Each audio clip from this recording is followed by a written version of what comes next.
এখন কি আমলিকে ধরার ভয় আছে? আর পুলিশি হুজুরি ধরে নিয়ে যাবে সে ভয় আর আছে? খালি কথা বলবেন ঠাস ঠাস করে পুরুষের মতন, হাতে চুরি দিয়ে মেয়ে লোকেই বসে লাভ নাই। বিগত 15.5 বছর সব বক্তারা মুখে ঠুসি লাগাইছিল, কিছু বক্তা ঠুসি লাগাইনি। তার ভিতরে জিহাদির নামটা ছিল কিনা আল্লাহই ভালো জানে। হাজারো চেষ্টা করেছে আমাকে ধরার জন্য, ওরা 4-5টা আমাকে ঘেরাও করেছে। আমি যে কোন ফাঁক দিয়ে চলে গেছি ও 14 গোষ্ঠী ঠিক পাইনি। এই যে মাইকওয়ালা আর নাসির মাইক, 2 মাইকওয়ালার আমি সতর্ক করে রাখতাম। মোনাজাত শুরু করলে ওদের বলা লোকজন ওরা সুইচ অফ করে দিত। আমি কেবল রব্বানা আতিনা বলতাম, ওরা সুইচ অফ করে দিত। এই কি হলো কি হলো কি হলো কি হলো বলতে বলতে ওরা লাইভ দেশে হুজুর নাই, পুলিশ কইলো হুজুর গেল কই, মাইকওয়ালা কইলো কি জানি আমার কি একটা ডিস্টার্ব হলো, লাইট অফ হয়ে গেছে। পুলিশ বলতো এ হইলো জেন হুজুর। সেই অবস্থা কি এখন আছে? এই কথা বলেন, সেই অবস্থা কি এখন আছে? তাহলে কথা বলবেন ঠাস ঠাস করে। ফজরের নামাজ যখন পড়ি তখন রাত না দিন, রাত নয় দিনও নয়, প্রতিদিন 70,000 করে ফেরেশতা রাতের ডিউটি করার জন্য পৃথিবীতে নামে। যখন ফজরের আজান হয়ে যায় এই 70,000 ফেরেশতা আসমানে উঠে যায়। আবার দিনের ডিউটিকারী 70,000 ফেরেশতা ফজরের আজানের পর পরই নেমে যায়। তাহলে 70 আর 70 কত? 1,40,000 ফেরেশতা রাত আর দিন প্রদক্ষিণ করে বেড়ায় গোটা পৃথিবীতে। যখন ফজরে রাত ডিউটিকারী ফেরেশতারা চলে যায় তখন মসজিদে আজান হয়ে গেছে, জামাতের প্রথম রাকাতে চলে ওয়াসসামাই যাতিল বুরুজি ওয়াল ইয়াউমিল মাউদি ওয়া শাহিদি ওয়া মাশহুদ।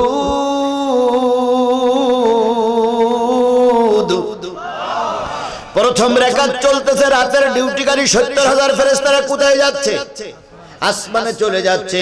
এবার দ্বিতীয় রাকাতে চলতেছে ওয়াত্তিনি ওয়াজ্জাইতুনি ওয়া তুরি সিনিনা ওয়া হাযাল বালাদিল আমিন। প্রথম রাকাত নামাজ চলাকালীন অবস্থায় কয় হাজার উঠে গেল? 70,000 উঠে গেল। দ্বিতীয় রাকাতের নামাজ যখন চলতেছে তখন 70,000 কি নামলো। রাতের ডিউটিকারী ফেরেশতারা চলে গেল, দিনের ডিউটিকারী ফেরেশতারা আসলো। দিনের ডিউটিকারী ফেরেশতারা এসে দেখতেছে গামরার মসজিদে নামাজ হচ্ছে। রাতের ডিউটিকারী ফেরেশতারা চলে যাচ্ছে, দেখতেছে গামরার মসজিদে নামাজ হচ্ছে। সকালবেলা সন্ধ্যাবেলা এরা যেয়ে বলে, সকালবেলা যেয়ে বলে আল্লাহ তোমার বান্দা, আমরা 70,000 ফেরেশতা দেখে আসলাম, তোমার বান্দারা কি করতেছে? নামাজ পড়তেছে। দিনের ডিউটিকারী ফেরেশতারা এসে বলে আল্লাহ আমরা সাক্ষী, তোমার বান্দারা কি করতেছে? নামাজ পড়তেছে। আল্লাহ রাব্বুল আলামিন তাই বললেন কোরআন আল ফাজরি ইন্না কোরআন আল ফাজরি কানা মাশহুদা, নিশ্চয়ই ফজরের কোরআন তেলাওয়াত তোমাদের জন্য সাক্ষী হবে। ও আমার ভাইয়েরা, ও আমার পাগলেরা, ও শিবগঞ্জের মুসলমানরা, পায়ে ধরে বলি, হাতে ধরে বলি, ও নারী ভাই বোন, ও নারী বোনদের মাদের পায়ে ধরে হাত ধরে বলি, যদি ফজরের নামাজ পড়ো দৈনিক আল্লাহর কাছে 1,40,000 ফেরেশতা সাক্ষী দেবে গামরার মুসলমানরা নামাজি। কয় লক্ষ? 1,40,000 ফেরেশতা সাক্ষী দেবে যারা ফজরের নামাজ পড়ে। এবার বলুন তো জীবনের সবচেয়ে কঠিন নামাজটার নাম কি? সবচেয়ে কঠিন নামাজটার নাম কি? ফজরের নামাজ। ফজরের চাইতে কঠিন নামাজ আর কোন নামাজ নাই। এই ফজরের ফরজ নামাজ কয় রাকাত? এই ফজরের ফরজ 2 রাকাত নামাজ যারা পড়বে আল্লাহ তাদের 2টা পুরস্কার দেবে। একটা পুরস্কার আল্লাহ তাদের কবরে আযাব, ফজরের নামাজ কারি নিজেকে আল্লাহ কবরে আযাব দেবে। যারা ফজরের নামাজ পড়বে আল্লাহ তাদের ঈমান নিয়ে মৃত্যুবরণ করার তৌফিক দান করবে। তার ঈমান নিয়ে যদি মৃত্যুবরণ করতে হয়, কবরের আযাব যদি মাফ করতে হয়, জাহান্নাম যদি বন্ধ করতে হয়, জান্নাত যদি যেতে হয়, কয়েকটা নামাজের দরকার। ও আমার জাতি, কয়েকটা নামাজের দরকার। এবার আল্লাহ নিজেই বলেন ইন্নাস সালাতা তানহা আনিল ফাহশাই ওয়াল মুনকার, নিশ্চয়ই যেই জাতির জন্য নামাজ আছে ওই জাতি সকল প্রকার অন্যায় অশ্লীল কাজ থেকে দূরে থাকতে পারে। কিন্তু আমাদের দুর্ভাগ্য, দ্বিতীয় বৃহত্তম মুসলিম দেশের রাষ্ট্রপতি নামাজ পড়েই না, স্বরাষ্ট্রমন্ত্রী হুজুর লেগেও পশ্চিম মুখ হয় না। তবে একজন আল্লাহর রাবেয়া বস্তির ভিতরে একজন আল্লাহর ওলি ছিল, ওই ব্যক্তিটা পালাই গিয়ে দেশের বিরাট ক্ষতি হইয়া গিয়াছে। ওই রাবেয়া বস্তি শুধু 5 ওয়াক্ত নামাজ দেয়, দৈনিক 30-40 না 40-50 টাকা তাহাজ্জুদের নামাজও পড়তো। ওরে আল্লাহর ওলি রে, আল্লাহ এই ওলি চলে গেছে আর আমাদের দেশে এখন সর্বনাশ হয়ে গেছে। আচ্ছা বলুন তো, এই বাংলাদেশে যতগুলো হুজুর তাহাজ্জুদ নামাজের কথা বলে, কোন হুজুর 12 রাকাতের বেশি বলিছে? হ্যাঁ, আচ্ছা বলেন তো, আমাদের বাংলাদেশে কোন হুজুর, তাই পীরের দরবার হোক আর তাবলিগের দরবার হোক, তাবলিগি যারা ওই সেল্লায় যান, সেল্লায় যাবেন কেন? ওটা আপনার ব্যাপার, কিন্তু সেল্লাওয়ালার একবার হাত তুলে বলেন তো যে হুজুর আমি সেল্লায় গেলাম, বললেন 40 টাকা তাহাজ্জুদ নামাজ পড়তে হবে। কোনদিন বলিছে? আচ্ছা কোন পীরের দরবারে 40 টাকা তাহাজ্জুদ নামাজ হয়? তাহলে এরা পাইলো কোথায়? কত বড় আল্লাহর ওলি!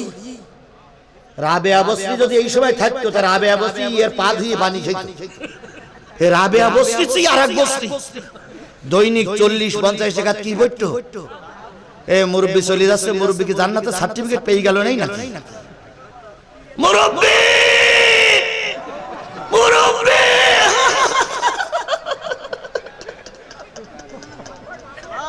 ও বাবা বসেন, বাবা নামাজের কথা হচ্ছে, ওই বাচ্চাটা নিয়ে বসেন। আপনার বসার কারণে ওই বাচ্চাটা যদি নামাজি হয়ে যায়, আপনি ওর ওসিলায় জান্নাতে যাবেন। আমাদের এই ছোট বাচ্চাগুলো এদের নামাজি করার দরকার আছে না নাই? আমি তো জিহাদের কথা সারা জীবন বলে আসতেছি, সারা জীবন বলে চেল্লাতি চেল্লাতি গলা বসে গেল। আমি রান্না দেখলাম আজকে আর হাসের চাইতে আরো প্যা প্যা করতেছে। আমি কইলাম ঘটনা কি, কয় আর গলা সাগে না। তাহলে সেল্লাইতে সেল্লাইতে আমাদের জীবন শেষ হয়ে গেল, সমাজ পরিবর্তন হলো না। কারণ সমাজের লোক অধিকাংশ মানুষ নামাজ পড়ে না, নামাজ জানেও না। আল্লামা সাইদির ওস্তাদের নাম ছিল আব্দুল কাদের, মুফাসসির আব্দুল কাদের। উনি একবার ওয়াজ করতে গিয়ে আমাদের সামনে করে বলেছিল, বাবা 30 বছর ওয়াজ করি এখনো জুতো চোর বন্ধ করতে পারলাম না। তো উনি বলতেছে তার ঘটনাটা একটু বলি। তাই আমরা বললাম হুজুর বলেন। কয় বলতেছে যে আমি চুয়াডাঙ্গা, যশোর চুয়াডাঙ্গা একবার মাহফিলে গেছি, যে একটু বৃষ্টি হইছে। তো বৃষ্টি হওয়ার পরে আমি যেই বলতেছি আমি আসতেছি, লোকজন সব আসলো, কমিটির লোক আসলো, সব ব্যাস পরা। তো একজন এসে বলতেছে হুজুর ব্যাগটা আমার কাছে দেন। আর একজন বলতে হুজুর লাঠিকান আমার কাছে দেন, ঘাট ধরেন। আর একজন বলতে জুতো দুকান আমার কাছে দেন। তা আমি চিন্তা করলাম ব্যাগে অনেক জিনিসপত্র থাকে, তাই ব্যাগটা দেওয়া না। বললাম ব্যাগটা আমার বগলে থাক, আর লাঠিকান আমার হাতে থাক, নতুবা পড়ে যায়। জুতো দুকান দিলাম। সেই জুতো দেওয়ার পরে আমি মাহফিলে যেয়ে 3 ঘন্টা 4 ঘন্টা থাকলাম, জুতো খুঁজলাম। সে জুতোওয়ালার আর পাইনি। আরে আমি সেখান থেকে 30 বছর ওয়াজ করতে, 30 বছর আমি জুতোওয়ালার খুঁজছি, সে জুতোওয়ালার পাওয়া গেল। তাহলে 30 বছর ওয়াজ করে কি বন্ধ হয়নি? জুতো চোর বন্ধ হয়নি। 30 বছর ওয়াজ করে মা বোনদের পর্দায় আনা গেছে। এর পরিবর্তনের একটাই মাত্র কারণ হচ্ছে উপরের নেতার থেকে নামাজ পড়ে না, নিচের নেতাও নামাজ পড়ে না। এই জন্য এবারে টার্গেট হবে উপরে যারা থাকবে তারাও নামাজি হবে, নিচে যারা থাকবে তারাও নামাজি হবে। বাংলাদেশের প্রধানমন্ত্রী নামাজি, রাষ্ট্রপতি নামাজি, স্পিকার নামাজি, তাহলে শেষ পর্যন্ত সবাই নামাজি হবে। কথা বলেন, কথা বলেন, কথা বলেন।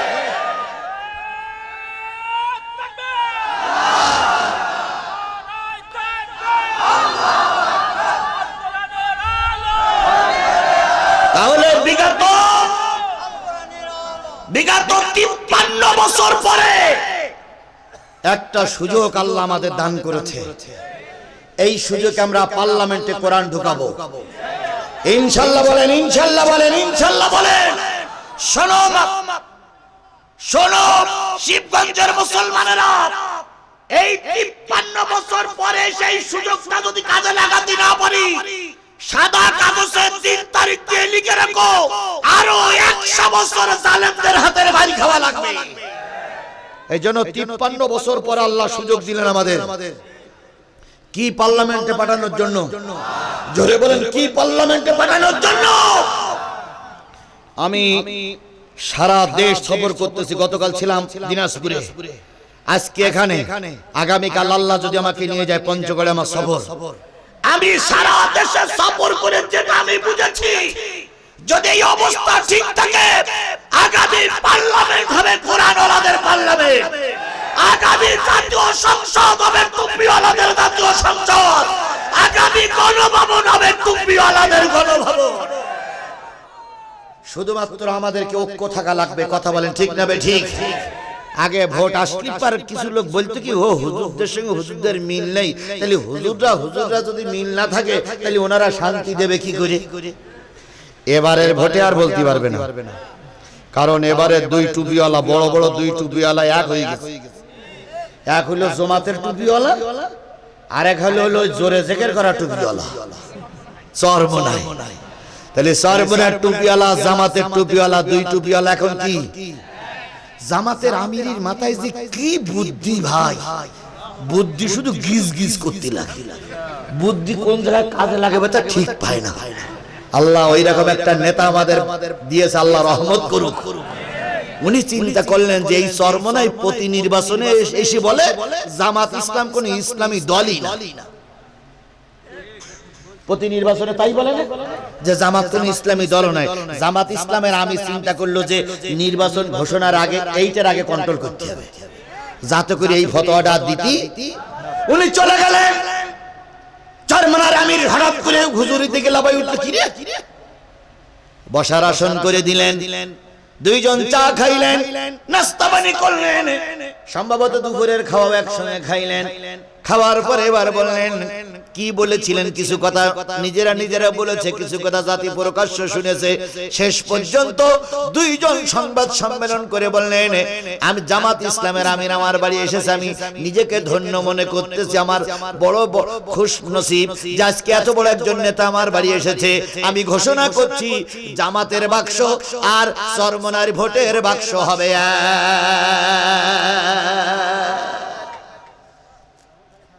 সুবহানাল্লাহ বলবেন না? সুবহানাল্লাহ বলবেন না? এখন দুই ইসলামী দল এক হয়ে গেছে।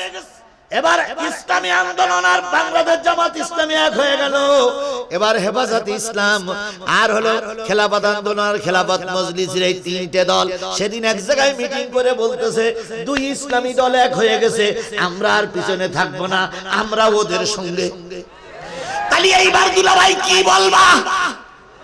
প্রতি ভোটে তো বলতো হুজুররা এক নাই, এবার আর কি বলবা? এবার কি বলতেছে বলবো? এবার বলতেছে 15 বছর আমরা একটু বাইরে ছিলাম, এবছরটা আমরা যাই, তারপরে সামনের বছরে হুজুর আপনারা যাবেন।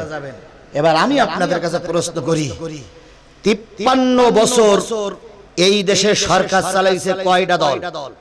3টা দল, আওয়ামী লীগ, বিএনপি, জাতীয় পার্টি। কথা বলেন ঠিক না ঠিক? কয় বছর গেল? 53টা দল, আপনারা 351, 17-18 বছর করে আপনারা ক্ষমতায় ছিলেন। বাংলাদেশ জামাত ইসলামী ইসলাম মানা দলগুলো একবারও ক্ষমতায় যেতে পারেনি। আপনারা এত নিমক হারাম কেন? 53 বছরের 18 বছর আপনি ছিলেন, একবারের জন্য টুপিওয়ালারা দেবেন, এখন ঘোষাঘুষি করতেছেন কেন?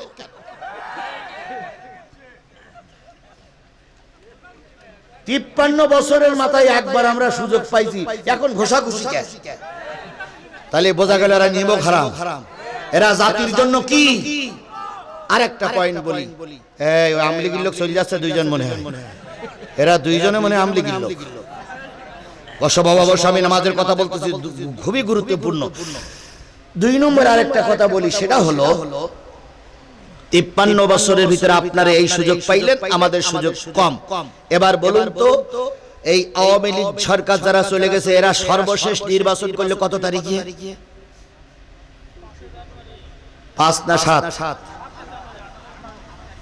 জানুয়ারি? কত সাল? 24 না 25? কয় বছর হয়েছে? 1 বছর হয়েছে। যদি আবারও নির্বাচনের জন্য সময় তারিখ গুনতি হতো, তাহলে 30 সালে যে নির্বাচন হতো, এখনো 4 বছর বসে থাকতে হতো।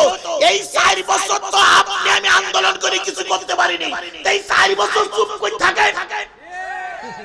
এই 4 বছর অন্তত হুজুর রাজা। তারপর নির্ধারিত সময় যখন আসবে তখন আবার আন্দোলন করি, আপনারা হুজুরদের নামাই দিয়ে আপনারা যাইয়েন, অন্তত একটা বার জাতির কাছে পায়ে ধরে অনুরোধ করি, একটা বার কিসের সাপোর্ট? এই কথা বলেন, কিসের সাপোর্ট? নামাজি ওয়ালাদের সাপোর্ট, কোরআন ওয়ালাদের সাপোর্ট, দিনদারের সাপোর্ট, মুসলমানদের সাপোর্ট। কয়টা বার? একটা বার আমরা হুজুরদের দেখতে চাই তারা দেশে শান্তি দিতে পারে কিনা। একটা বার যদি আপনি এই 4 বছর পরে যদি শান্তি দিতে না পারে 103 তালাক দেব। কয় তালাক? আচ্ছা বলুন তো, বউ তালাক দিতে গেলে কয় তালাক লাগে? 3 তালাক। তাহলে 100 তালাক কেন? আবার এর ভিতর বেশি। বউ বউ তালাক দেবা আর পাটি তালাক দেবা এক না। পাটি তালাক দিতে গেলে 100 তালাক লাগে। দল তালাক করতে গেলে কত তালাক লাগে? 100। আর বউ তালাক দিতে গেলে কয় তালাক লাগে? 3 তালাক। তাহলে 103 তালাক দেব মানে বউও তালাক, পাটিও তালাক। যদি তারা কোরআনের আইন প্রতিষ্ঠা করে শান্তি দিতে, এই কথা বলেন, শান্তি দিতে, তাহলে আমরা কয় তালাক দেব? 103 তালাক। তাহলে একটা বারের জন্য কোরআন পার্লামেন্টে যাক। আপনারা কি রাজি আছেন? কারা কারা রাজি? 2 হাত উঁচু করে আল্লাহরে দেখায় দেন। জোরে একটা তাকবীর হবে, নারায়ে তাকবীর। আল্লাহ আমাদের কবুল করুক। এই কথাটা হিন্দুরা বুঝলো, মুসলমানেরা বুঝলো না। এই কথাটা আমাদের দেশের একজন ইউটিউবার পেনাকি ভট্টাচার্য বুঝলো। পেনাকি বুঝেছে না? পেনাকি ভট্টাচার্য বুঝলো, কিন্তু আমার দেশের মুসলমানেরা এই কথাটা বুঝলো না। হায় রে গরু খাওয়া মুসলমান, হায় রে চামড়াকে কি বাদ দেওয়া মুসলমান। পেনাকি বুঝলো যে এদেশে যদি ইসলামী দল ক্ষমতায় যায় শান্তি আসবে, কিন্তু আমার দেশের হুজুররা পর্যন্ত বুঝতেছে না। কথা বলেন ঠিক না বেটি? আল্লাহই ভালো জানে পেনাকি ভালো না হুজুররাই ভালো। আমি ওনার সঙ্গে এদের তুলনা করব না, নিশ্চয়ই এনারা ভালো মানুষ, কিন্তু সেই লোকটা বিদেশে বসে বোঝার কারণে, সেই লোকটা বিদেশে বসে কথা বলার কারণে তার বাড়ি ঘরদোরগুলো কি করা হচ্ছে? ভেঙেছে বা হচ্ছে, তাকে কি বলে হত্যার হুমকি দেওয়া হচ্ছে। আর আমাদের দেশের কিছু হুজুররা জামাই আদরে আছে, আমি তেল মাখাই ভুড়িটি আর উনি তেল মাখাই 3.5 হাত দূরে, আর উনি যখন দরজা খোলে ভুড়ি দিয়ে ঠেলা দিলেই দরজা খুলে যায়। আর ওনারাই ফতোয়া দেয় এদেশে ইসলামী রাজনীতি করার দরকার নেই। এ জাতের হুজুর আমাদের দেশে আছে না নাই? এই কথা বলেন, আছে না নাই? সুতরাং আমি যে জিনিসটা বোঝাতে চাচ্ছিলাম সেটা হলো, ফজরের নামাজ 2 রাকাত যে ব্যক্তি আদায় করবে তাকে কয়টা পুরস্কার আল্লাহ দেবে? 2টা। 1 নম্বর পুরস্কার কবরে আযাব হবে না। 2 নম্বর পুরস্কার কি নিয়ে মৃত্যুবরণ করবে? ঈমান নিয়ে মৃত্যুবরণ করবে। তাহলে আজকের থেকে আমরা 5 ওয়াক্ত সালাত ঠিক মতন আদায় করব ইনশাআল্লাহ। এবার আসুন ফজরের নামাজের কথা আল্লাহ বলেছেন। আদম আলাইহিস সালাম থেকে যত নবী আসছে সব নবীদের বেলায় যে নিয়ম ছিল তোমার বেলায় সেই নিয়ম। ফজরের নামাজ পড়েছিলেন সর্বপ্রথম হযরত আদম আলাইহিস সালাম। কোন নবী? এই কথা বলেন, কোন নবী? আরেকটু জোরে বলেন, কোন নবী? ভাই ওঠাচলা করলে কিন্তু আমার খুবই খারাপ লাগে। অনেক মাহফিলের লোক থাকে হলো 2000, মোনাজাতের সময় থেকে 200, বক্তা কিছু মনেই করে না। কিন্তু আমার কথা হচ্ছে, আমি কোরআন হাদিসের কথা বলছি। আপনি মুসলমানের ছেলে উঠবেন কেন? কিসের জন্য আপনি বাড়ি যাবেন? আমি আর আপনাদের সামনে গুনে গুনে একদম ঘড়ি ধরে গুনে 35 মিনিট কথা বলবো। এই 35 মিনিট পেশাব লাগুক পায়খানা লাগুক ওটা যাবে না। একেবারে যদি পায়খানা লাগে তাহলে ছেড়ে দেবেন না, কিন্তু পেশাব লাগলে ছেড়ে দেবেন, কোনো সমস্যা নেই। যদি বলেন হুজুর কি করে ছেড়ে দেব? ছোটবেলা আমরা ওই রাস্তাঘাটে পেশাব করতাম, বলেন তো চিন্তা করতাম লোকজনদের দেখে না ফেলে, লুঙ্গি পরা চারিদিকে লুঙ্গি গোল করে বসতাম, বসে তলা দিতে ছেড়ে দিতাম। ছেড়ে দেওয়ার পরে লোকজন চলে গেলে উঠে যেতাম, কেউ বুঝতেই পারতো না কি করলাম। আপনার ওই বুদ্ধিটা শিখিয়ে দিলাম, যদি একান্তই ধরে রাখতে না পারেন গোল করে বসে নিচের দিকে ছেড়ে দেবেন। ওখানে বসে থাকবেন, আপনি যখন চলে যাবেন সবাই চলে যাবে। যদি বলেন হুজুর এতে ক্ষতি, কোনো ক্ষতি নেই। বাড়ি থেকে শুধু লুঙ্গি কান পাল্টাবেন। আর যদি বলেন এ জায়গাটার কালকে আর মাহফিল হবে না, এ জায়গা ছেড়ে দিলে কোনো গুনাহ হবে না। তবে এতটুকু সময় আমরা কি ধরে রাখতে পারবো না? ইনশাআল্লাহ। ইনশাআল্লাহ মনে করেন বাসের ভিতরে আছে, এখন বাস যাবে হলো মোকামতলা পর্যন্ত। এখন ওই মহাস্থান এসে বলতেছেন ড্রাইভার সাহেব টান উত্তেজনা হিসুসে গিয়েছে। ড্রাইভার কি বলবে, এই তো মোকামতলা, এই তো মোকামতলা, চাচা একটু বসেন করতে করতে আধা ঘন্টা গেল, মোকামতলা এসে গেল। চাচা নেমে তাহলে মনে করেন এখন ওরা মহাস্থান আছেন, যাইতে হবে মোকামতলায়। একটু খেয়াল করুন, ওঠা চলা করলে খারাপ লাগবে। এই লোকগুলো যা আসছিল তাদেরকে নিয়ে আমি দোয়া করতে চাই। আমি একজন মুসাফিরের দোয়া আল্লাহ ফিরাই দেবে না ইনশাআল্লাহ। আমি 5 দিনের রিমান্ডে ছিলাম। আরেকটা রিমান্ডের ঘরের সংবাদ আপনাদের মনে এই হুজুর দেশে কিনা, শেখ হাসিনার বাড়ির পাশে আরেকটা বাড়ি ছিল, ওই যে 32 নম্বরের বাড়ির পাশে একটা 6 তলা বাড়ি ছিল, সেই 6 তলার নিচে আরেকটা 6 তলা বাড়ি পাওয়া গেছে। উপরে 6 তলা, নিচেও 6 তলা। সেই 6 তলার 1 তলা বোধহয় পানি শূন্য ছিল, বাকি 5 তলা পানি অবস্থায় ছিল। 2 দিনে ফায়ার সার্ভিসের লোকেরা পানি শুকাইয়ে সেখানে কিছু জুতা পাওয়া গেছে আর কিছু স্কুলের ব্যাগ পাওয়া গেছে। এখনো কল্পনা হচ্ছে যে ওখানেই আমাদের ছেলেদেরকে নিশ্চয়ই মেরে দেওয়া হয়েছে। যদিও মেরে দেওয়া হয়তো হয়নি, কম হয়েছে বা বেশি হয়েছে, যদি এই শেখ হাসিনা এইবার কাটাই উঠতে পারত, আমাদের মতন আমাদের যুবকদের ধরতো মারতো আর ওই জায়গায় দিয়ে দিত। সুতরাং এই শেখ হাসিনাকে আর কখনো ক্ষমা করিয়ে দেশে আসতে দেওয়া হবে না। আল্লাহ আমাদের বোঝার তৌফিক দান করুন। আল্লাহ বললেন নবী, প্রথম আদম আলাইহিস সালাম থেকে তুমি পর্যন্ত সবার জন্য কয় ওয়াক্ত নামাজ ফরজ। ফজরের নামাজ পড়েছিলেন হযরত আদম আলাইহিস সালাম কয় ওয়াক্ত? 1 ওয়াক্ত। কয় রাকাত? 2 রাকাত। ফজরের নামাজ পড়েছিলেন আদম আলাইহিস সালাম ছিলেন জান্নাতে। জান্নাতের ভিতরে যখন আদম থাকলেন, একা একা ভালো লাগে না, তাই তৈরি করলেন আদি মাতা। নাম বলেন আদি মাতা হাওয়াকে তৈরি করার পরে 2 জনকে রেখে দিলেন। দারুণ শান্তি আর শান্তি। মাঝে মাঝে মনে হয় ওম শান্তি, বিরাট শান্তিতে আছে, কিন্তু শান্তি সব সময় সহ্য হয় না। শেখ হাসিনা ভালোই ছিল, কিন্তু ছাত্রদের মেরে শেখ হাসিনার শান্তির গুড়িবালি হয়ে গেল। শেখ হাসিনা ভালোই ছিল, যদি গণতান্ত্রিক অধিকার বজায় রাখতো। আমরা কিন্তু শেখ হাসিনা তাড়াতে চাইনি, শেখ হাসিনা নিজেই চলে গেছে। আবার এখন ভারতের সীমানায় বসে বলতেছে, আমি চট করে ঢুকে বলবো, এই ব্যক্তির বাচ্চা ব্যক্তি তোর জাতি বলল কেনা আর আশকি বলতেছে কেনা। আমরা কি বাংলাদেশের কেউ বলিছে আপনি আসেন? এই কেউ বলিছে এই শিবগঞ্জের কোন আমলিকির লোক বলিছেন যে শেখ হাসিনা আসুক? সেই লোকটা হাত তোলেন তো। সে তো কখন ও আসবে বিচারের জন্য কথা বলে, ঠিক সে আসুক আর না আসুক, 14